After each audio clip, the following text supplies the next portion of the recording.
Many years have passed since a fellowship of light battled the shadow creature at the Grey Havens. Now the heroes find themselves in an unknown land where they discover a man in black is wreaking havoc.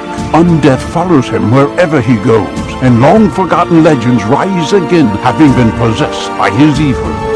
Join the players of this Dungeons & Dragons campaign as they attempt to stop the man in black as he collects artifacts both on and off the Lonely Isle. Welcome to Earthsea in Part 2 of the Inglorion Bastards trilogy, Rise of the Mallorn.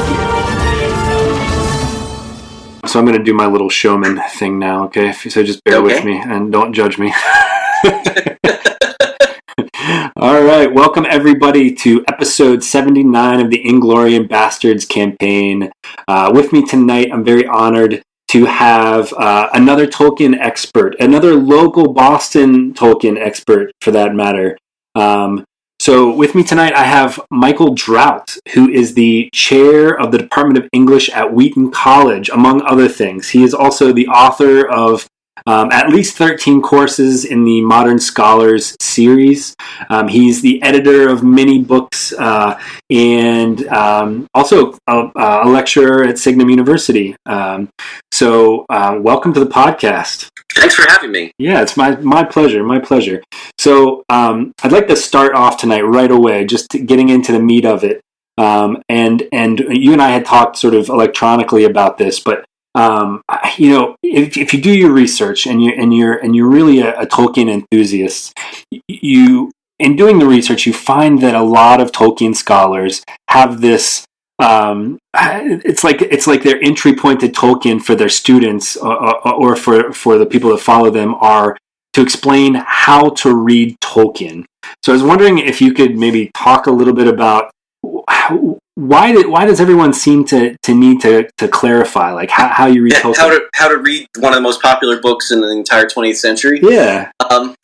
I think the reason is that all of us who work in Tolkien in one way or the other are just very aware that he's different than the stuff that we were trained to read and trained to analyze in undergrad and grad school.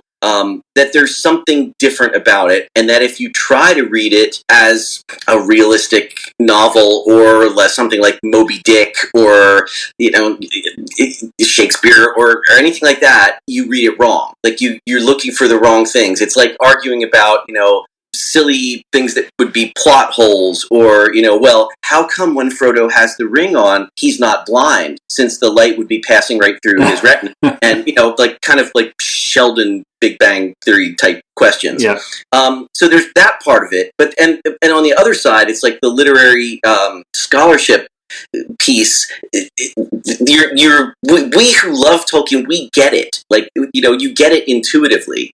What the way the book works, the way the story works. Whether it's the magic system in the world or the bigger point about whose point of view you're getting for the story and so forth. But I think everybody feels like you've got to explain that to your colleagues because of partly it's this defensiveness that I've been arguing, and in fact in my book that I'm still not finished with, have a big piece on, like, just basically saying, stop already. Like, okay, we're now far enough along that we no longer have to be defensive about Tolkien. There's enough like critical scholarly infrastructure. There's enough work that's been done on it.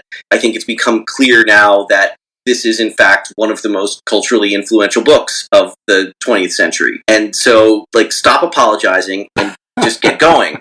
But it's very tempting, too, because especially when you're dealing with, like, mainstream critics, they just say such stupid things that it's just so tempting to catch them in their own contradictions. That's Shippey's favorite. Find something that a critic says, all great works of art do this, and then you show exactly how Tolkien did that, and then you find the same critic saying Tolkien's not good. Yeah, right. So... And so, do you think that these critics that you mentioned are used to critiquing something like Tolkien? I mean, is there anything like Tolkien in contemporary literature? Well, there is now, or there are things that given enough time now, you can start to see the connections. that maybe you couldn't see before, right? You started to think it seemed like that Tolkien was one of its own, it's a totally new thing. So you didn't necessarily put him with all his influences, his sources, the things that he pulled together. Right. And you can see him also as like kind of a node in a network where all the imitations of him and the development of the field of fantasy. And then you can put it in this like larger context.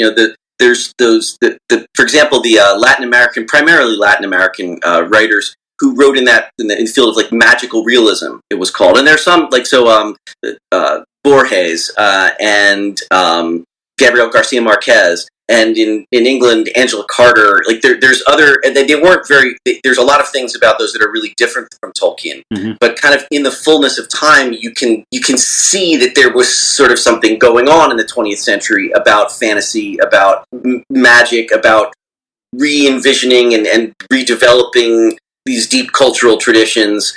And that different writers handled it different ways. So in some ways then Tolkien becomes not as like weird that like literary scholars would say, well, come on, it's got elves. You can't have elves in a short book. And at the same time, you can sort of see what his achievement was. Tolkien like pulled together, it wasn't so much that he invented lots of new things within his work, but he's pulling together like the imagined manuscript tradition and the map of place that doesn't exist tradition and invented language tradition and the sort of pseudo-medieval world tradition. Now, and once he does that, right, that's like the stable core of all fantasy after that. But none of those things came out of nowhere. Even the invented languages, there were precedents and other things. His part of his genius, and his genius worked in a lot of different ways, was to like assemble the prototype fantasy novel that then everyone else says, oh, now I know how to do this. But the weird thing is none of them surpassed him, even though, you'd think that someone would come along like, so let's just say, like, for the sake of argument, it's not entirely true, but it's close enough, that Virginia Woolf invents stream of consciousness, right? But then I think most people would say James Joyce perfected it. The thing is, like, Tolkien invented the massive, epic, imagined world fantasy novel with maps and languages and appendices and that kind of, compendious world, but you can't say anyone else, like, did it better. I would say it's all downhill from there. But there are things that peek through. I think Ursula Le Guin's Earthsea, certainly not like developed to the extent of Middle Earth, but it has its own integrity. I know Shippey thinks, I think it's Michael Swanwick, that he thinks has done a great job there.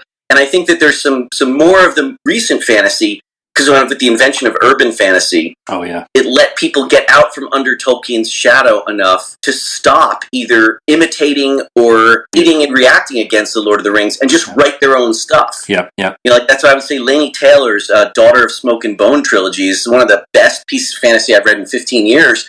And it's really outside the shadow of Tolkien. Well, I'll do my best to take some of the authors that you mentioned and put them in the description of this episode so people can find them if they want. If I could, I remember listening to, there was people can find this online, there was a lecture or I think you were a guest lecturer at Carnegie Mellon. There's a video out sort of on the interwebs. And one of the things that you said, and the topic of this was sort of, you talked about a lot of things, but the topic was, how do you read Tolkien? And you said at one point, you read Tolkien as a philologist would read something. And it's funny that you say that, because the most recent interview that we had here was with James Tauber, who I referred to as the digital philologist. And he said, he actually quoted Roman Jakobson, who said, what is philology? It is the art of reading slowly. So I like that a lot. That's a great quote. So is that how you read Tolkien? Very, very slowly? I read Tolkien very, very many times. I think I lost count, but at one point I had read The Lord of the Rings 42 times, because I'd read it every year. When I was, I don't know, when we first read it, was 8 years old maybe or something. My dad read it out loud to me, and then as soon as we got to the end, we would start reading it again. and I just read it every year for the longest time. And so you pick up more and more stuff. So that's, I guess, that's like, reading it fast many times is maybe the same as reading it slowly once.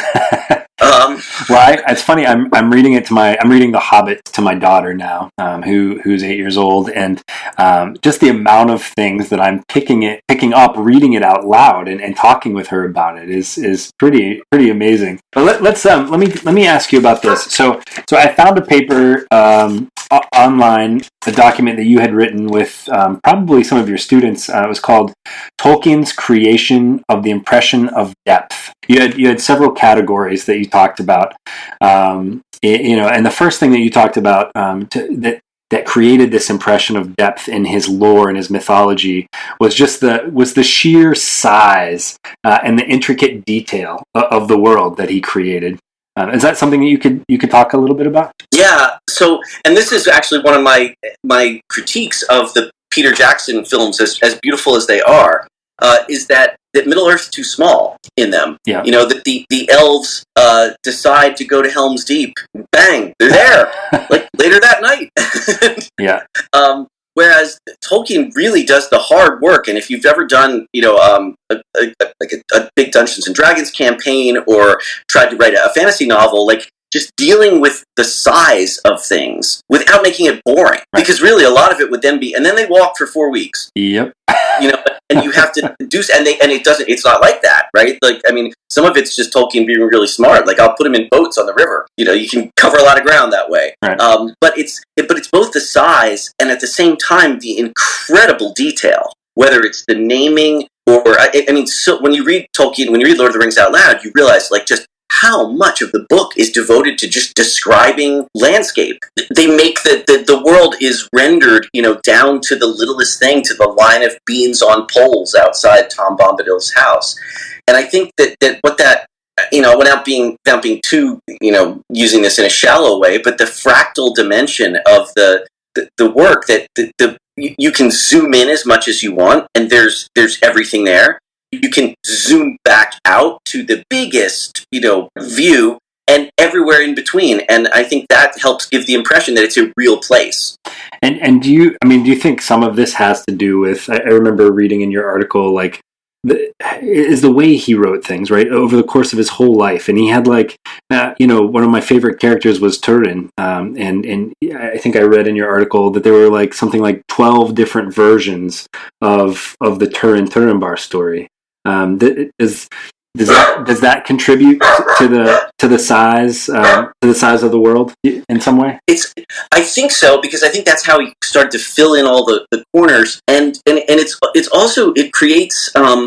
So last summer I had a student come all the way to Wheaton from China to study Tolkien and digital stuff, and we worked on the chapter Strider in the Lord of the Rings. Yeah. And that's the most revised part of the entire Lord of the Rings. And it had to keep getting revised because Tolkien came up with different reasons for why Gandalf was late. And then different reasons for like the geopolitics. And then it was just the Black Riders. And now there's Saruman. And now there's some other piece. And he kept having to change. And it forced him to change everything. Like the changes, what the student, Peijian, what she showed was that the changes sort of cascaded down. When you change something about the plot, it forced changes in the character. And then if you change things about the character, it forced changes in the plot. And I think that's the same sort of thing that Tolkien was getting at with all those Turin revisions. Like, he had this idea, this story, but he didn't know, do I tell it in this very mythological, pulled back, there's almost no dialogue. And when people talk, they give formal speeches, right? Or is it more zoomed in, like as he learned to write, as he wrote the Lord of the Rings? Or should it be even more spare in these sort of annals? And in this year, this happened, and this year, that happened. Or in poetry, he wrote a big chunk of the Turin story in alliterative long lines. And how should the poetry, influence the story? One of the things we were always surprised by is the Turin story reads like it was influenced by poetry, right? It has lines like Turin stood stock still and silent looking at that dreadful death, except that it turns out the most poetic sounding lines of the prose are often not from the poetry. So it's like every time he rewrote it, he kept bits of the old piece. he created new bits. Sometimes he created those new bits, I think, just from memory of the old piece rather than actually having it in front of him. And in doing that, it gets the texture of something that was put together over hundreds of years by many bards and chroniclers and writers and storytellers. But it's all from the mind of J.R.R. Tolkien. And that's just an amazing trick. Like, people tried to make their work seem like that they're traditional or oral or long lost or reconstructed. He succeeded so much so that it's actually subtle. And I mean, we were using, digital philology techniques, computer techniques to try to substantiate the feeling that we get when you read the Turin story, say in the published Silmarillion or the Narn in the Unfinished Tales, that there's multiple authors there. And I know, people say, well, Dad, the other one's Christopher. But it's not really, like not there. Yeah. Like, there's places where Christopher had to write connecting material. And you can spot it.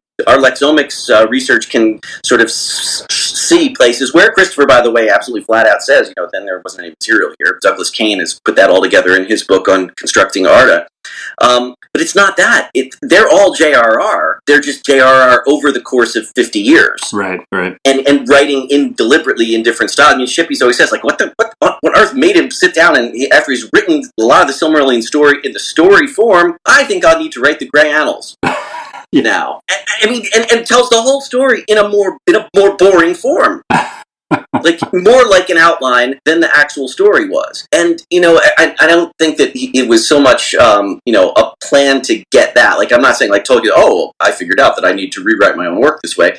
I think it was more that he needed to see his ideas show up as if they were a history text that someone found in Rivendell. Sure. And they were a story. And then his philologist brain, which what you try to train yourself to do to be a philologist is to look at damaged, confusing, or incomplete material. And Tolkien was the best at this. And figure out what the truth behind it was. Mm-hmm. Like, if you have two seemingly contradictory pieces, is there a single story that could lead to both? This comes from linguistic reconstruction. So if we have, words in Old Norse for the word for shirt is skirt in Old Norse, and it's shirt in Anglo-Saxon. Well, how did we end up in such a state of affairs, right? And we still have both of those in modern English and so forth. So what would be the thing behind it? And in this case, it's that those words shirt and skirt both referred to the same garment, which was like a long tunic. Yeah. And when they both came into English, one from Anglo-Saxon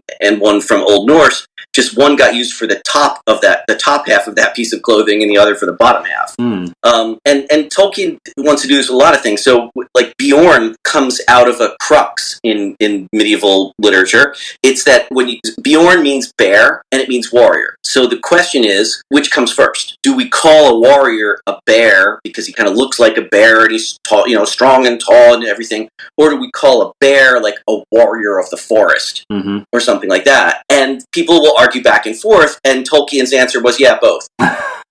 You know what's even better? It's he's a warrior and he's a bear. He could be either one, and that's why it's all confused and so forth. And like that was kind of being like, flip about that one. But so many times in his work on Beowulf, in his work on Gawain and the Green Knight, his brilliance was seeing, like, I can come up with a coherent story that partially misremembered or transmitted a long way gets me to both of these pieces of evidence off a single source. So, dark elves. Snorri Sturluson says that there's light elves, there's dark elves, and there's dwarves. All the other scholars coming along, like, Jacob Grimm says, well, obviously the dark elves and dwarves are the same thing. And Tolkien sort of goes, no.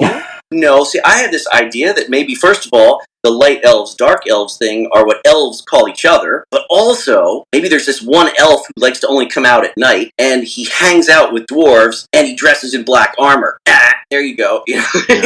And so then you can imagine that, or you can imagine that from the way the Rohirrim think of the Lady of the Golden Wood, and they're scared of her, and she weaves her webs, but she's beautiful. This is sort of like how the Anglo-Saxons they were afraid of elves. Tolkien thought, now this has been, like, some of the scholarships change on this, but the whole elf shot thing was like when you had a sudden stitch or a sudden pain or something like that, you'd been shot by elves. But yet the Anglo-Saxons named their children things like Alfred, which means elf council, or Alfgifu, gift of the elves. that kind of ambivalent, and Tolkien has an explanation, right? Like, it's really dangerous to go to Lothlorien if you're immortal, but also beautiful, so there's a few of those things. A couple times you've mentioned someone named Tom Shippey. And I was wondering if you could, of course, I know who he is, but I was wondering if you could tell us a little bit more about Tom and sort of. I know you actually you are part of the Tolkien Studies Journal, right? And yes. You're an editor there, and was Tom involved with that? Well, Tom's was on our advisory board for years, but he wasn't directly involved with Tolkien Studies. Tolkien Studies came about because Doug Anderson did the Annotated Hobbit, among other things. He and I were having a phone conversation in 2001, and he said something to the effect like, well, we have these journals, Mallorn, which is the Journal of the Tolkien Society in England, and Mythlore, which is sort of American and focused on not just Tolkien, but other, fantasy writers. He said, but I've always thought that we just needed a journal of Tolkien studies that was focused on him and wasn't, and was academic and its own thing. And I said, well, we should found that. And he said, well, we should talk to my friend Verlyn Flieger. And so the three of us started working on it. We solicited articles from Tom Shippey. Had the very first article. Tom is like the dean of Tolkien scholars, and he wrote, I'll tell you about him in a sec, so I'll to the Tolkien Studies stuff. We had this journal, but we had no publisher. And we tried a number of publishers, and they were like, I can't see it. We have an academic journal on Tolkien or whatever. And then I was at the International Society of Anglo-Saxonists conference in 2003, and I was talking to a guy named Patrick Connor, who's a professor at West Virginia University.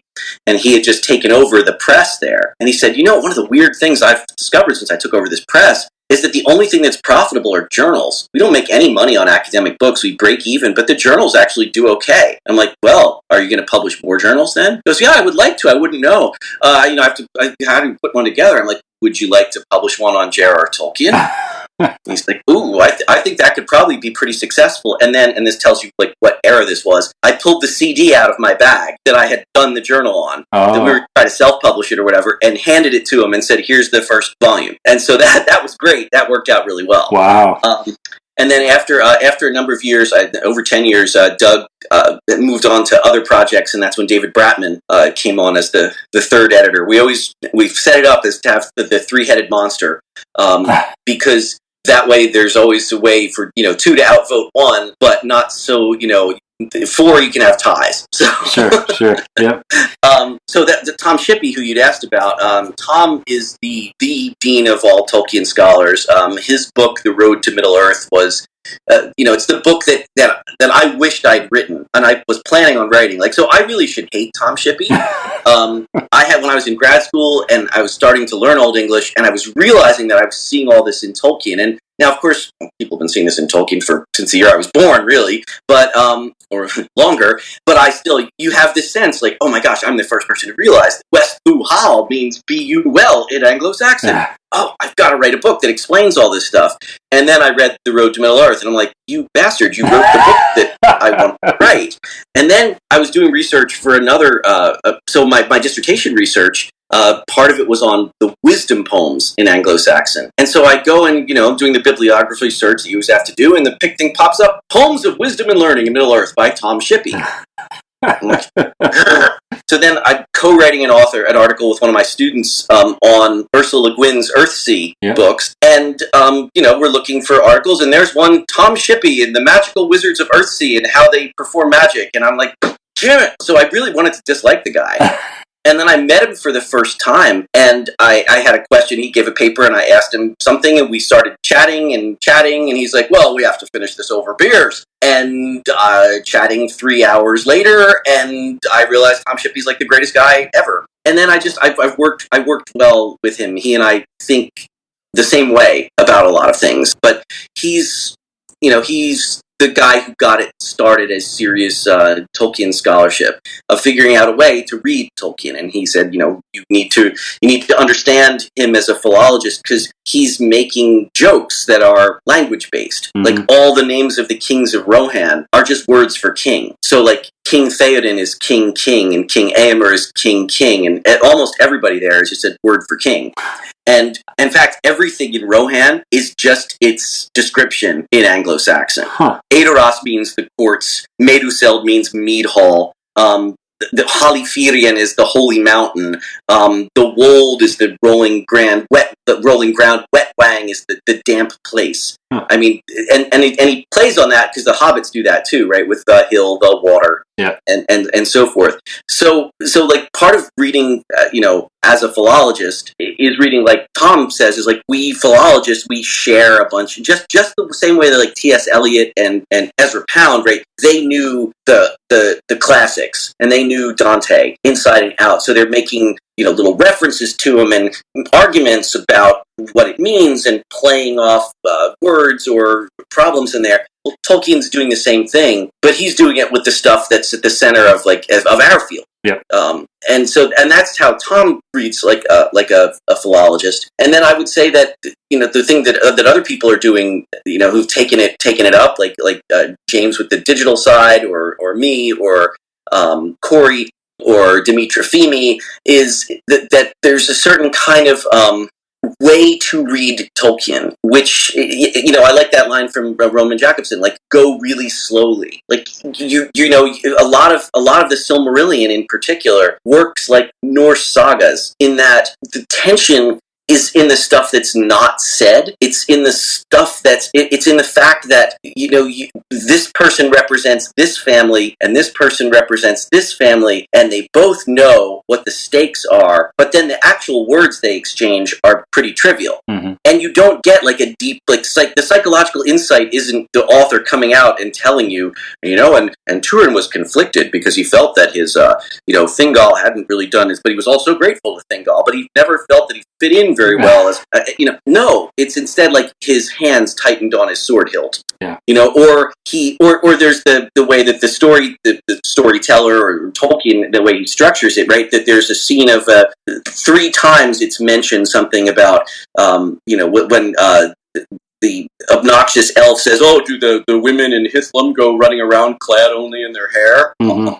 And then Turin, of course, chases him like that. And then later on, Nienor is running like that, right? Like those layerings and the complexity of it, the author never comes in and says, and then Turin thought of what he'd said to so. You have to put it all together, right, as a reader to get all of that stuff, or that the ring of Barahir that Aragorn's going to wed Arwen with is like actually that ring, or what Aragorn's really asking of Elrond, or even things that you can only now figure out that Tolkien didn't really put in the book, like that. He then retcons it, right? That Fëanor once asked Galadriel for some locks of her hair, and she said no to Fëanor. So when Gimli asks, everyone's like, "Oh, yeah, yes, that." And when she says yes, "Oh, I can't believe she did that."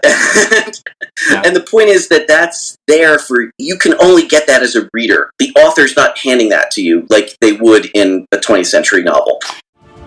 Though this marks the end of the episode, the road goes ever on. Until next time, join us at longwinded.one and consider giving us a review on Apple Music, Spotify, or really whichever platform you choose.